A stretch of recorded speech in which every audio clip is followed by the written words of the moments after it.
Mystery surrounds the death of Dr. Vajna Banu Mohammed, who was killed last month in Durban.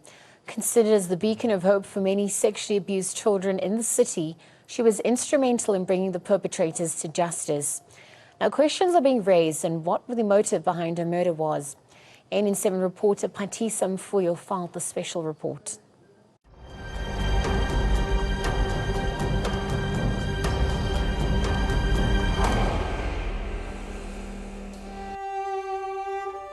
A beacon of hope for children who have fallen victim of sexual abuse.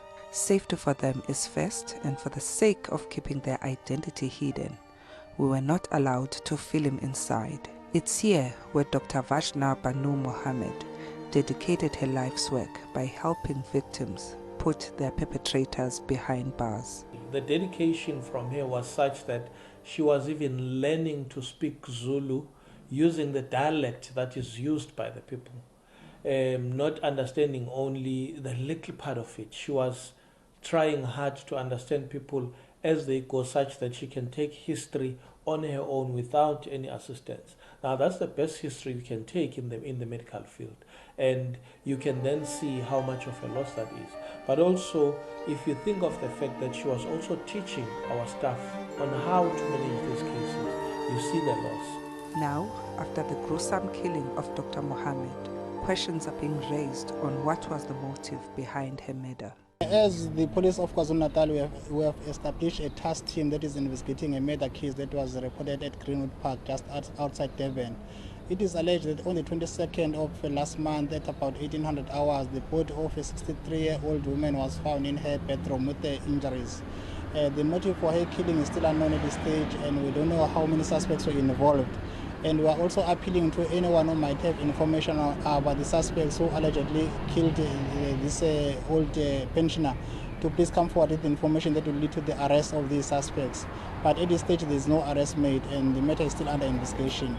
Mohammed's death has been described as an absolute tragedy, a void that will never be filled. Kube kahle ukusebenza noDr. Mohammed. uDr. Mohammed ufike la 2002 2nd May.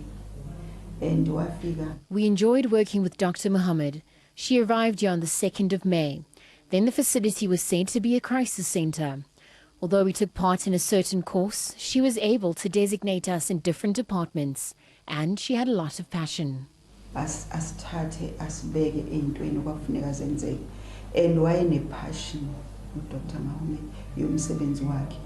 The 63-year-old had told at least 2 organizations which assist sexually abused children that she had recently received death threats. We didn't take it seriously, and maybe many people didn't take it seriously. So I know of 2 people that she shared it with, myself and somebody else, and maybe she shared with other people as well. And we didn't take it seriously. Not that we could have done anything, but she just expressed that she felt that somebody was trying to kill her. She didn't say who, whether it was somebody at work, whether it was one of the people that she had, had been able to give evidence against in the DNA tracing. But yeah, that was concerning, and it came back. I had even forgotten about it, but when this happened to her. Despite Mohammed's retiring in May as the district surgeon at Prince Mshini Memorial Hospital in Umlazi, she still had outstanding cases where she had to testify and present her findings in court against the alleged perpetrators.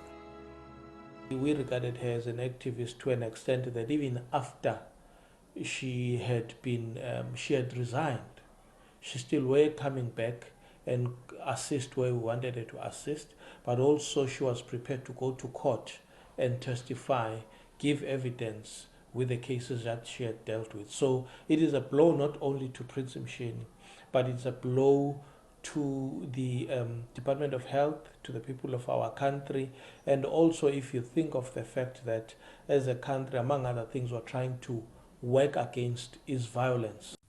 Concerns have been raised that Mohammed was murdered to silence her from testifying and giving medical evidence against an alleged rapist.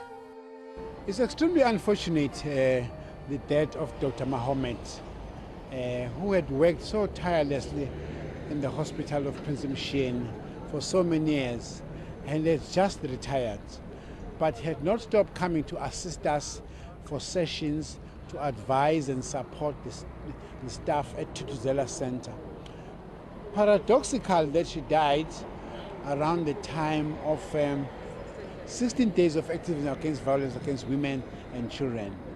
And she died in such a gruesome manner. And we are really hopeful and praying that police should find a way to really get the perpetrators, because there's no burglary in her house. There was no forced entry into the house, no forced entry into the gate, but here she was. She died. It was actually heartwarming when we had a memorial service for her friends and relatives, family to come and say they are grateful. It's the first of its kind that there is a memorial service in Prince Msheni in honor of a Muslim staff member. To us, we did not see any division in terms of her being a Muslim. All we wanted was to appreciate such a dedicated social activist who fought tirelessly for the rights and dignity of women who continue getting abused in this country. And here she dies again in a manner that is so callous and senseless, in a way that also epitomizes the abuse of women.